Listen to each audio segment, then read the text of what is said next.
آقا شاروخ اینجا کجا هستش اومدیم امروز؟ شمال غرب تهران، در واقع ارتفاعات شمال غرب تهران، آبشار سنگان به ارتفاع 2583 متر. به به. یه توضیح هم میدی در موردش؟ مسیر به چه شکله؟ خیلی عاشقن.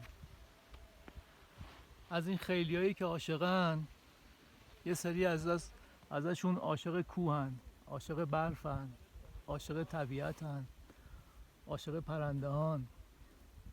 یه فضای بکر که تو اولین روزای زمستون برف باریده، سفید پوش شده، با پرنده های خیلی زیبا، با آبشار خیلی خوشگلی که بخشیش به شکل بارونه به واسطه تو رفتگی آبشار و قندیلای بزرگی که به واسطه سرمای آبشار قندیل بسته شده و فضای طبیعی بسیار بکری رو ایجاد کرده.